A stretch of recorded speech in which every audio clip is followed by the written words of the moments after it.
चलने लगे तो वहीं पर सखी विराजमान है और राम जी की चाल को देखकर, उनका आते हुए देखकर अपने मन में जो उनके भाव है वो प्रकट कर रही है सखियां। सखी सब कौतुक देख निहारे, जेऊ कहावत है तुम हमारे।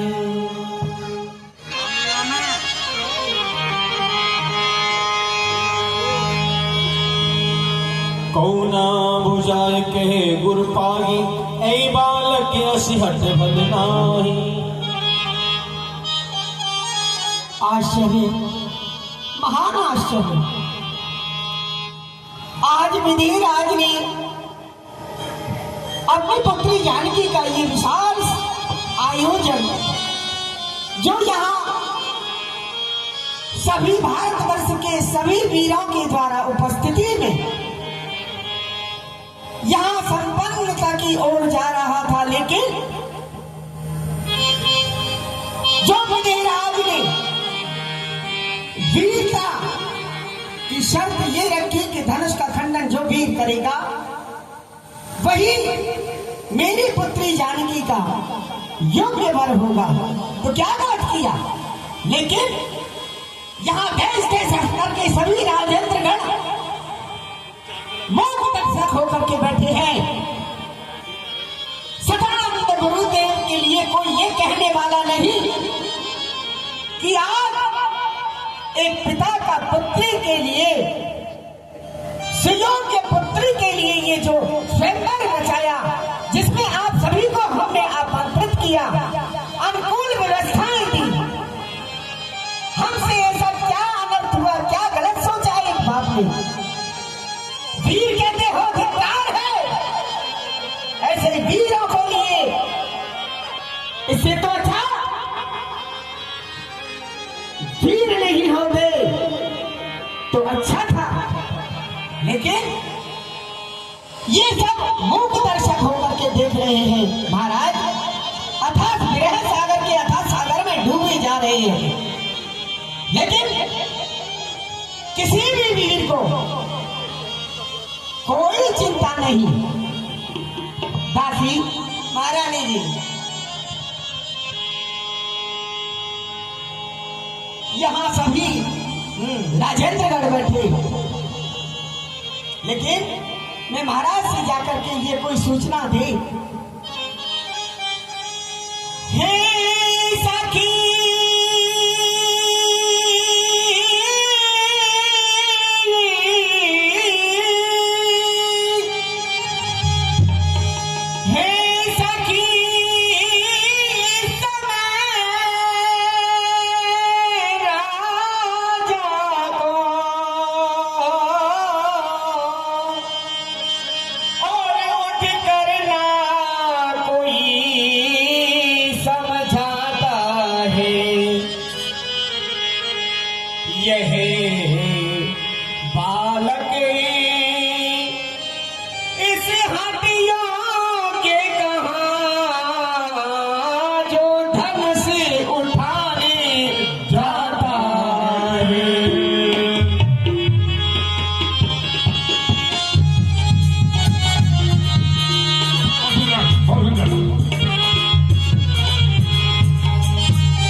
लेकिन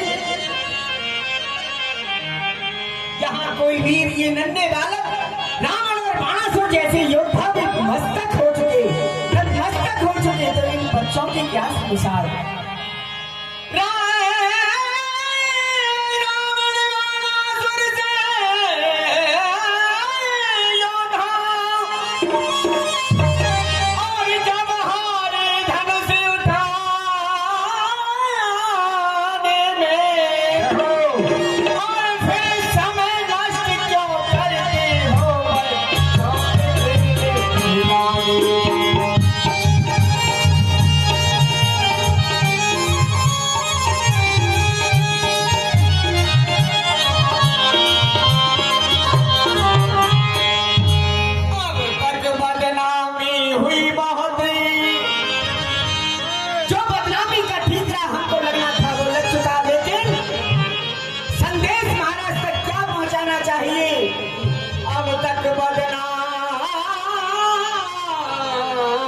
हुई बहुत, अब ज्यादा हंसी क्यों कराते हैं।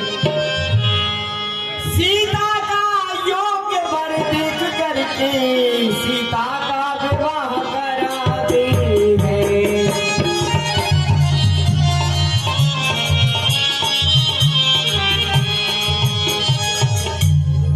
इतना विशाल आयोजन स्थिति के अनुकूल महाराज से जाकर के कोई ये कहे कि सीता जी आपकी प्रतिज्ञा अगर नहीं हो पा रही है तो किसी योग्य सुंदर राजकुमार के साथ उनका विवाह संपन्न किया जाए, मेरे इस प्रस्ताव को उन तक पहुंचाया जाए। साथियों, सबसे ज्यादा चिंता माता को होती है अपनी पुत्री की, और ये विशेष बात है क्योंकि जन्म देना, जन्म के तुरंत बाद जैसे पुत्री होती है उसको पता लगता है तो वहीं से वो सुई से और हवाई जहाज तक की व्यवस्था अपनी पुत्री को देने की करती है। जितना उसकी इच्छा होती है उससे ज्यादा सोचती है। ये बड़ा दुख भरा एक अच्छा दृश्य दिखाया है और चिंता होनी भी चाहिए माँ को। माँ से ज्यादा कौन चिंता करेगा पुत्री की। साथियों, आगे महारानी। हे महारानी जी, बोली चतुर सखी मृदुबानी तेजवंत लघु गणी नरानी। हे महारानी जी, ये बालक बड़े बाकुरे हैं, ये बालक बड़े बाकुरे हैं और बड़ी हुई हिम्मत भी है। छोटे और बड़े में क्या रखा, ताकत तो चीज और ही है। इसलिए छोड़कर घबराहट, इसलिए छोड़कर घबराहट। महारानी जी धीरज धरिएगा, श्री राम धनुष को तोड़ेंगे, विश्वास हृदय में रखिएगा। हे महारानी जी, ये जो आप कह रही है ना, ये छोटे नहीं, ये बड़े ही बलवान हैं और इन्होंने ताड़ का स्वभाव मारी आदि आदि राक्षसों का इन्होंने वध किया है। आप बड़ा सुंदर आज चतुर सखी ने रानी को धैर्य धारण कराया। गुरु की प्रणाम मन ही मन कीना, अति लाघव उठाए धनु लीना। और गुरु जी को प्रणाम करके मेरे राम ने धनुष उठा लिया। लेते चढ़ावत खेचत गाले, लेते चढ़ावत खेचत गाले। काबू न लता देख सब ठाड़, काबू न लता देख सब ठाड़। कई क्षण राम मात्र धन तोड़ा, हरे भुवन धुन घोर कटोरा, हरे भुवन धुन घोर कटोरा। रामचंद्र भगवान की। और आज सबके बीच में राम जी ने धनुष का खंड खंड कर दिया। सखियों, प्रभु दो चाप खंड मही डाले, देख लोगे सब भय सुखारे। पुत्र सीता को लेकर के आओ और जयमाला धारण कराओ।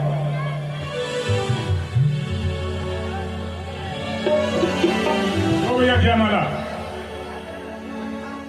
शतानंद तब आयुष दीना, सीता गवन राम पर कीना।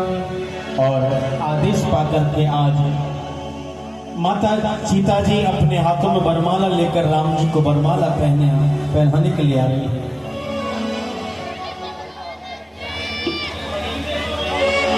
संग सखी सुंदर चतुर और गावही मंगल चार।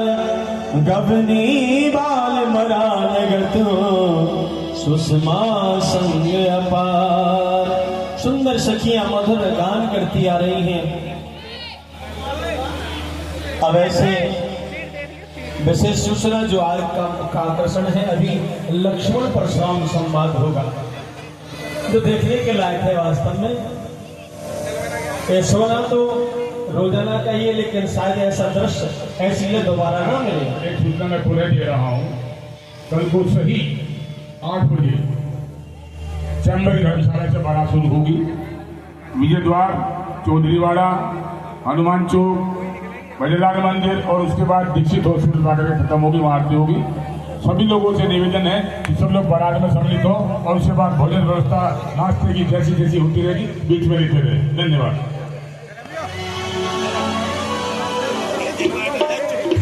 माता जानकी खड़ी है वरमाला पहनाने के लिए। अभी यहाँ परेशान है, राम जी की उम्र भी ज्यादा बताई है, लंबाई भी ज्यादा है। और आप देख रहे हो राम जी ने मुकुट पहना, वो भी लंबा है। सीता जी की उम्र भी कम है, लंबाई भी कम है।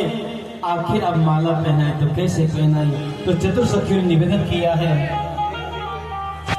100 रुपये अनुसार जी ने राम जी के पाठ का घोषणा देने रामनगर कमेटी को धन्यवाद करती है। शिव धनुष तोड़ा राम ने स्वयंवर में जिस घड़ी, वो सभी देव देवता करने लगे आरती। जय रामचंद्र आपकी जय जय हो जानकी, जय रामचंद्र आपकी जय जय हो जानकी।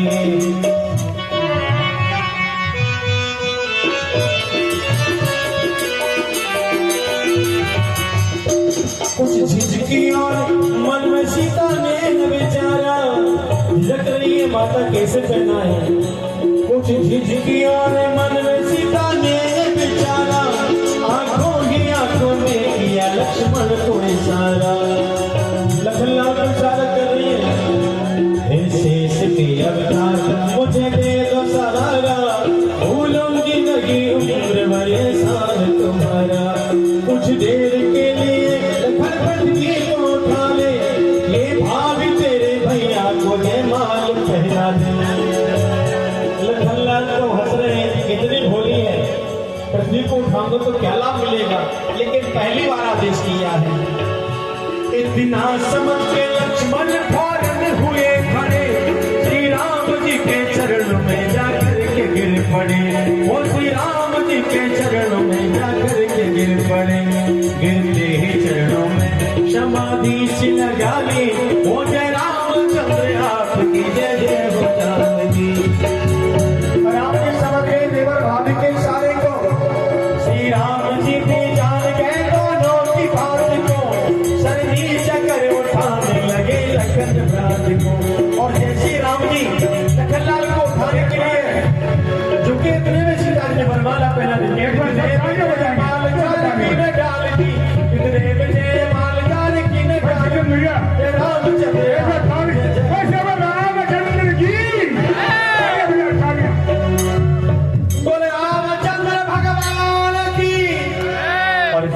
माता सीता ने राम जी के गले में वरमाला पहनाई। बड़ा सुंदर यहाँ आपने ये लीला का दर्शन किया। सुंदर आसन पर विराजमान कराया गया। और उधर जो परशुराम जी हैं उनको ज्ञात हुआ धनुष टूटने का।